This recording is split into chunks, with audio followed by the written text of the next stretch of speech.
Hi everyone, and welcome to the Daily Scopes for the 2nd of November. So on the 2nd of November, the moon enters the constellation of Aquarius.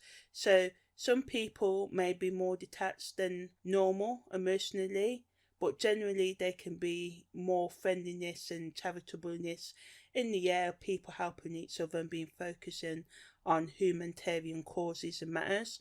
You may be open to accepting new ideas and people and trying new activities more than usual at this time. You may socialise more with friends or co-workers. Some of you may join and deepen your commitment to charitable organisations, stepping up to take a leadership role, networking and making new professional or authoritative connections that can help you now or at a later date is also possible at this time under the Aquarius moon phase. If you feel confident, now is the time to approach people in power for guidance. This is also a good time to research or buy technological or scientific appliances and spend time on group, music, educational, entertainment or social activities, because this can make you feel more at ease. Or some of you may meet someone special or going with your partner and your intimate partner or friends that you have can strengthen their connection there. Some of you may find yourself more open to the occult and other deeper meanings of life and inventive ideas and deep medical kind of scientific and technological sort of knowledge at this time as well. There can also be a strong urge to express yourself more authentically and have more freedom. Negatively, people can use subtle tactics to get what they want or try to dominate others, which can cause resentment and arguments.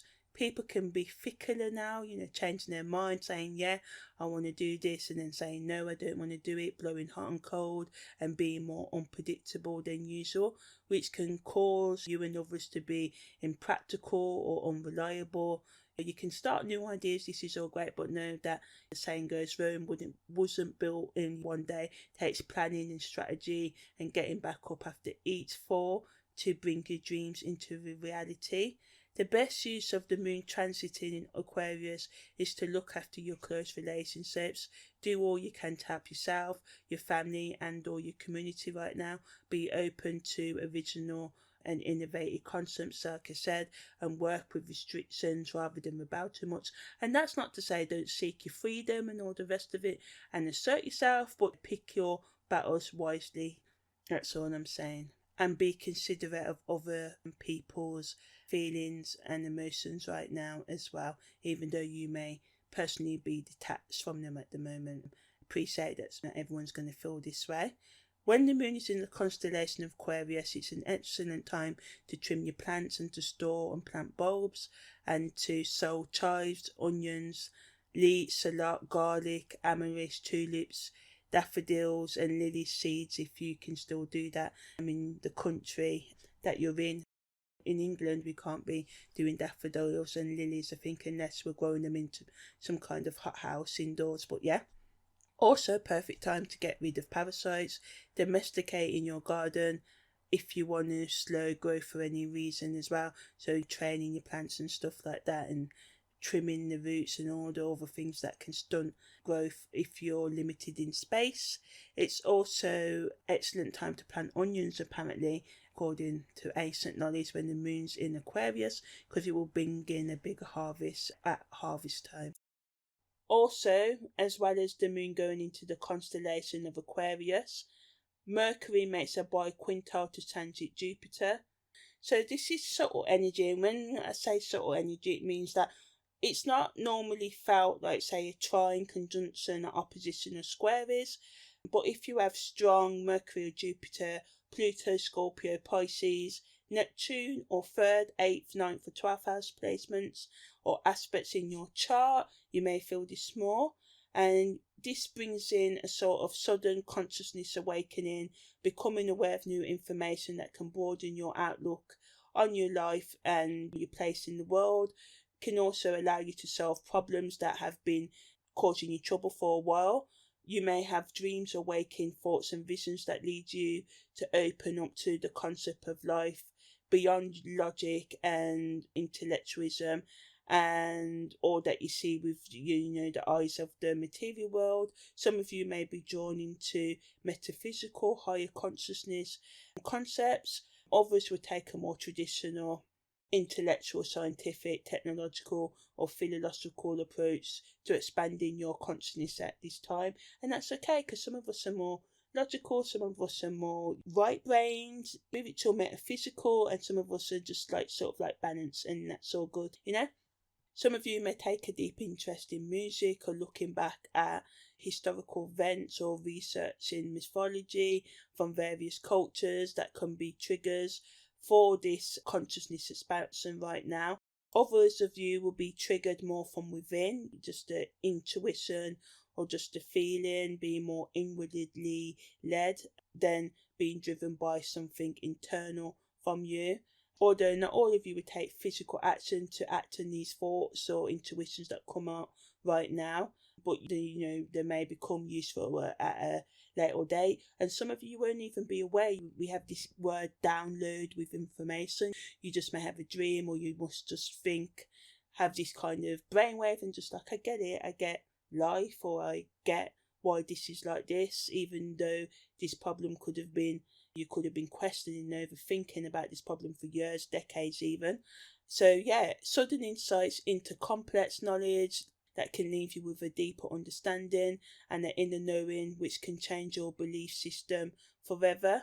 Some of you will do, as I said, alone, could come from listening to a podcast or having a conversation with someone, or watch a film, online video.